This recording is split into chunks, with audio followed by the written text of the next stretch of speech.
जब बात जियोपॉलिटिक्स की हो रही हो तब भारत का मुकाबला करने की क्षमता कोई नहीं रखता है, क्योंकि जिस तरह से भारत अपनी चालें चलता है उसका तोड़ ढूंढे ढूंढ नहीं मिलता है। क्योंकि यहाँ भारत चीन को एक ऐसे चक्रव्यूह में फंसा चुका है जिसमें उसका पैसा तो जाएगा पर वो वापस लौट के नहीं आने वाला। ऐसा हम इसलिए कह रहे हैं क्योंकि भारत एक ऐसे खेल की शुरुआत कर चुका है जो चीन के समझ के बाहर है। दरअसल ये तो आपने देख ही लिया होगा कैसे मालदीव चीन तो पहुंचा पर उसके हाथ कुछ नहीं लगा, बल्कि वो बहुत कुछ गवा कर आया है।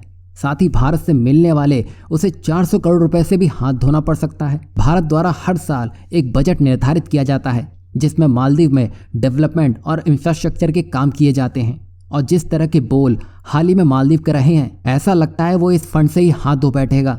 दरअसल जो पैसा मालदीव को भारत द्वारा मिलता है वो उसको बनाने में मदद करता है, लेकिन जो पैसा मालदीव को चीन द्वारा मिलता है वो उसे अंदर ही अंदर खोखला करने का काम करता है। और अभी जो स्टेटमेंट मोहम्मद मोइजू की तरफ से आ रही है उसने ये साफ बता दिया है, जिसमें चीन से लौटने के तुरंत बाद मोहम्मद मोइजू ने बिना किसी का नाम लिए कहा है कि देश छोटा है लेकिन धमकाने का अधिकार किसी को नहीं है। मतलब यहाँ मोहम्मद मोइजू सच में अपना दिमाग चीन में ही भूल आए हैं। यही वजह है कि अब भारत भी मालदीव और चीन को एक साथ जवाब देने में लगा है। जहां जो प्रोजेक्ट या यूं कह लें कि डेवलपमेंट मालदीव में होना था उसने अब अपना रास्ता ही बदल लिया है।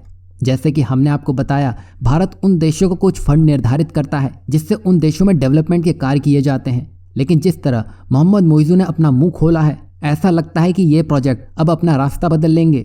यही वजह है कि हाल ही में एक खबर सामने आई है जहां भारत की पुणे गैस ने श्रीलंका के 3DS समूह के साथ एक जॉइंट वेंचर को अंजाम दे दिया है, जिससे भारत द्वारा श्रीलंका के अंदर LPG की जो सप्लाई है वो पहले के मुकाबले और ज़्यादा की जाएगी ताकि लोगों तक LPG आसानी से पहुंचाई जा सके। इससे पूरी तरह से नए और विकसित इंफ्रास्ट्रक्चर को पुणे गैस द्वारा खड़ा किया जाएगा। साथ ही इसकी मदद से श्रीलंका के इंडस्ट्रियल और कमर्शियल सेक्टर में सस्टेनेबल एनर्जी सोल्यूशन की बढ़ती मांग को भी पूरा करता हुआ दिखाई देगा। और भारत का ये कदम श्रीलंकाई ऊर्जा क्षेत्र पर उल्लेखनीय प्रभाव भी डालेगा। और ये तो बस शुरुआत भर है, क्योंकि जब भारत के सामने चीन नहीं टिक सका तो मालदीव तो खेल में ही नहीं है। वो तो भारत का प्रभाव इतना बढ़ चुका है जिससे अकेले टक्कर लेना चीन के बस की नहीं। यही वजह है कि वो मालदीव को ढाल बना रहा है, लेकिन भारत इसके उलट विकास पर ध्यान देने में लगा है। यही वजह है कि भारत के कहने पर ही श्रीलंका ने चीन के 48 जासूसी जहाज़ों को 20 समंदर में ही रोक दिया है, वो भी 1 साल के लिए। साथ ही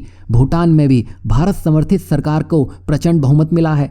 वहीं बांग्लादेश भी चीन और मालदीव को जवाब दे चुका है। रही बात मालदीव की तो उसको तो भारतीय अपने अंदाज में ही जवाब देने में लगे हैं। आप 4 महीने रुक जाइए, पूरा मालदीव बैठता हुआ दिखाई देगा।